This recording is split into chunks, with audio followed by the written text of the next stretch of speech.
यानंतर जाणार आहोत बीडमध्ये। बीड मतदारसंघात मुंडे बहीण भावात चांगलीच जुंपल्याचं पाहायला मिळते। तुम्ही कोणताचेच होऊ शकत नाही, त्यांच्या वडिलांचे नाही, चुलत्यांचे तर लांबच आहे, असा टोला पंकजा मुंडेंनी धनंजय मुंडेंना लगावलाय।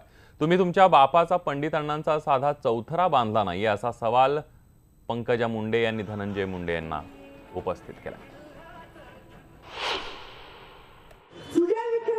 करणारे आमचे बंधू धनंजय मुंडे, त्यांना माझं नाव घ्यायला अवघड होते। आमदार, खासदार, पालकमंत्री ते असं म्हणायला लागले, पण त्यांनी तुझ्या विचारावर टीका करणारे धनंजय मुंडे, तुम्ही भाजपच्या विधान परिषदेचे सदस्य असताना सुरुंग लावून स्वतःच्या बापाला पुढे पाठवून त्यांचा अपमान करून घेतला आणि मग स्वतः सेफ रस्त्यावर गेलात। तुम्ही वडिलांचे नाही, स्वतःच्या आमच्या पंडित अण्णांना तुम्ही दबावाखाली तो निर्णय घ्यायला लावला। त्या माणसाने नंतर त्यांची नजर उठू शकली आणि त्यांना तुम्ही पुढे पाठवला आणि जोड्या सगळ्या ज्यांच्या पूर्ण जिल्हा महाराष्ट्र पाया पडत होता, मुंडे साहेबांच्या मोठे बंधू म्हणून आदर करत होता, त्यांना जीवनामध्ये पराभवाचा सामना करायला तुम्ही लावला। तुम्ही कुणाचे राहील? तुमच्यासारखे लोकांचे जोडे उचलण्यासाठी मी राजकारणात आले। मी गोपीनाथ मुंडेंचं नाव घेणार, मी ना अख्ख्या देशातले लोक गोपीनाथ मुंडेंचं नाव घेतात। नेलेल्या बापाचं नाव घेऊन जर लेख बोलत असेल तर त्याच्यावर तुम्ही टीका करता आणि विचारता की पंकजा मुंडेंनी काय केलं? तुम्ही माझ्या पंडितांचा साधा चौथरा तरी बांधलाय का? स्वतःच्या स्वार्थाचे मनोरे बांधता। गोपीनाथ गड बांधून महाराष्ट्रातल्या समस्त मुंडे साहेबांवर प्रेम करणाऱ्या वंचितांना एक स्थान मी तयार केलं।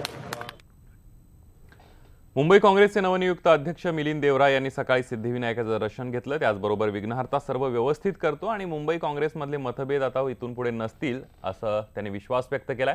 मुंबईच्या समस्यांकडे प्राधान्य देणार असल्याचं, प्राधान्यानं लक्ष देणार असल्याचं आश्वासन सुद्धा त्यांनी दिलं। तर संजय निरुपम माझे चांगले सहकारी आहेत, असं मिलिंद देवरा यांनी स्पष्ट केलं। मी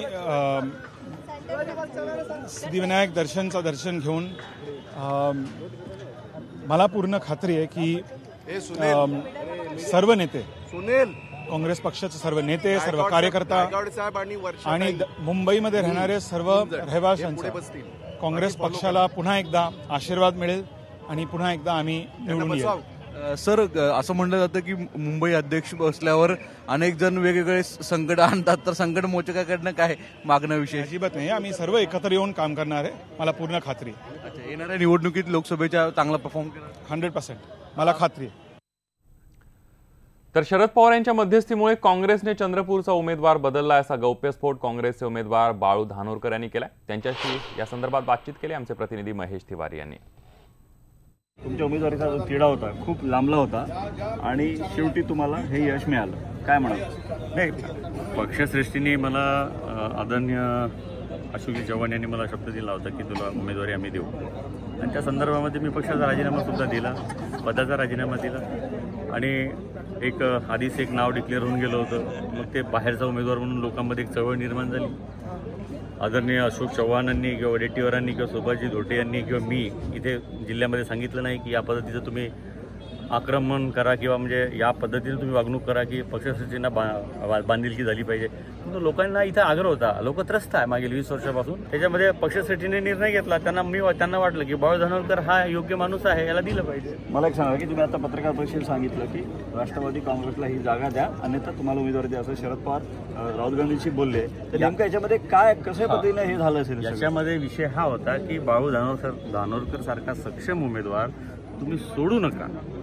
त्यांनी आज या जिल्ह्यामध्ये राष्ट्रवादीचा एकही आमदार नसताना सुद्धा त्यांनी एक हिंमत बांधली की बाळू धानोरकरला खासदारकी आम्ही निवडून आणू शकतो, ही कॅलिबर त्याच्यामध्ये आहे, अशी सूचना त्यांना द्यायची होती त्यांना। तर तुम्ही जर देत नसेल तर बाबा आम्हाला ती जागा द्या, हा विषय नॅचरल विषय होता तो, आणि त्यांनी मला इनडायरेक्टली मदत केली ती। आणि राहुल गांधींच्या ते लक्षात आलं की आपली कुठेतरी चुकत आहे, बाबा आपण निर्णयामध्ये आपण बदल केला पाहिजे, आणि त्यांनी तो निर्णय बदलवला आणि मला तिकीट दिली। महेश तिवारी, न्यूज 18 लोकमत, चंद्रपूर। काँग्रेसच्या सरचिटणीस आणि पूर्व उत्तर प्रदेशच्या प्रभारी प्रियंका गांधी अयोध्येच्या दौऱ्यावर जात आहेत। 29 तारखेपासून सुरू होणाऱ्या दौऱ्यामध्ये प्रियंका अयोध्या, अमेठी, रायबरेली आणि बाराबंकीच्या दौऱ्यावर जाणार आहेत। बघूया एक रिपोर्ट। शिवभक्तीनंतर आता रामभक्ती, काशी यात्रेनंतर आता अयोध्यावारी, प्रयाग ते काशीपर्यंतची गंगा यात्रा, माता विंध्यवासिनी आणि काशी विश्वनाथाचं दर्शन, प्रियंका गांधी सुद्धा त्याच मार्गावर आहेत जो मार्ग राहुल गांधींनी पत्करला. निवडणुकीच्या तोंडावर टेम्पल रन हे स्पष्ट झालं की सॉफ्ट हिंदुत्व आता काँग्रेसचा अजेंडा बनलाय. त्याच अजेंड्याचा भाग म्हणून प्रियंका गांधी अयोध्याच्या दौऱ्यावर जात आहेत. आतापर्यंत अयोध्या हा भाजपचा निवडणुकीचा मुद्दा होता. आता काँग्रेसनंही अयोध्यावारी सुरू केली आहे. हनुमान जी के दर्शन करने आ रही हैं तो हमें दर्शन करें, जब दर्शन करके जाएं. रोड शो यहाँ पर करना है तो रोड शो करें. इलेक्शन है, इलेक्शन में किसी के रोड शो करने के लिए परमिशन तो लेना हो कुछ, वो तो उनका काम है. रोड शो करेंगी करें, हम इसके लिए मना भी नहीं है. अयोध्या में कोई आवे रोड शो करे, दर्शन करे, लेकिन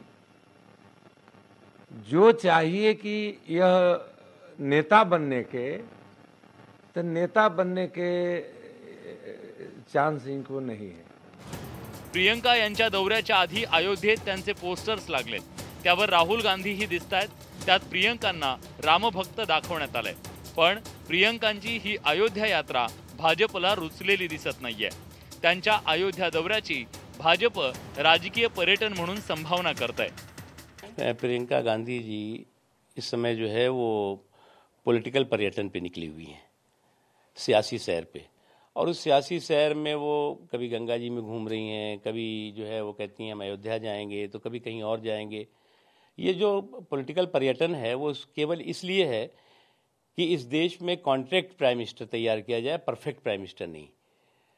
तो कॉन्ट्रैक्ट प्राइम मिनिस्टर को तैयार करने के लिए ये पूरे की पूरा सियासी सैर हो रही है. ये गुजरात निवडणुकीच्या तोंडावर राहुल गांधींच्या मंदिर दर्शनाला वेग आला.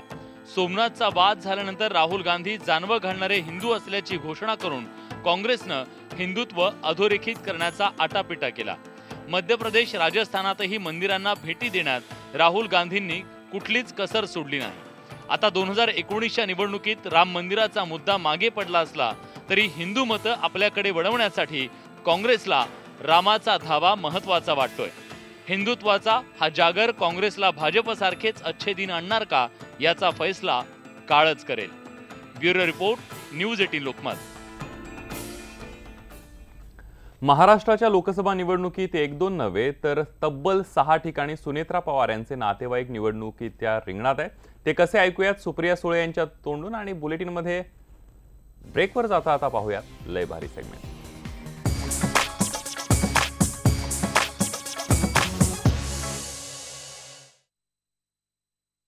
सगळी जी नाती गोती आहेत आपण ही आपलीच आहेत. बारामतीला जे सदानंद सुळे आहेत हे पण बारामतीचे जावई आहेत आणि इथले पण काही लोक बारामतीचे जावई आहेत.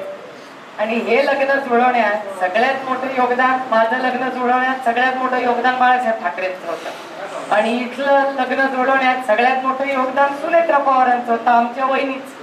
त्याच्यामुळे आज तुम्ही सगळे जे सुखात नांदताय त्याचं सगळ्यात मोठं क्रेडिट आमच्या वहिनींना जातं. हे पण कोणी विसरता कामा नये. त्या वहिनींना मी परवा चिडवत होते, वहिनी किती कॅन्डिडेट हो. महाराष्ट्राचा सीएम आमच्या वहिनीच होणार का देशाच्या प्रधानमंत्री आमच्या सीएम? वहिनी म्हणलं असं काय चर्चा करते म्हणजे काय झालं? म्हणलं इतकी एक कॅन्डिडेट वहिनीचे. नणंद इलेक्शनला उभी, मुलगा इलेक्शनला उभा, भावाचा भाऊ राणा पाटील उभा, तिकडे आमचा दुसऱ्या वहिनीचा काय म्हणायचं बहिणीचा नवरा तो कुणाल रोहिदास पाटलांचा आमच्या वहिनींचा पण नातेवाईक, ओमराजे पण चुलत. एक किती झाले कॅन्डिडेट आमच्या वहिनींचे, कुठल्या का पक्षात असेल. आणि इथलं म्हणजे बारामतीतले 2 नाही, बारामती लोकसभाला 2 नातेवाईक, उस्मानाबादला 2, मावळमध्ये 1. रोहिदास पाटलांचा पण जो मुलगा रोहन उभा आहे, कुणाल उभा आहे, तो माझ्या दुसऱ्या वहिनीचा म्हणजे तेच नातं. म्हणजे सुनेत्रा पवारांचे 6 कॅन्डिडेट लढतायत. वहिनींना 4 कॅन्डिडेटची जबाबदारी आहे. नंदेची स्वतःच्या म्हणजे मी, स्वतःच्या पोराची म्हणजे 5, त्याच्यानंतर राणा म्हणजे भावाचा मुलगा आणि आपला कुणाल धुळ्याचा. 4 कॅन्डिडेट आमच्या वहिनींच्या हक्कात येतात. वहिनींची पंगामतलो उसके बाद 4 खासदार आहे. मी आता दादाला सांगणार आहे, दादा व्यवस्थित राहा बाबा घरात. 4 खासदार आमच्या वहिनींच्या बाजूने आहेत. पण हे खरंच योगायोग आहे. नियतीच्या मनात काय असतं कधी माहिती नसतं. पण हा सगळा गमतीचा भाग झाला.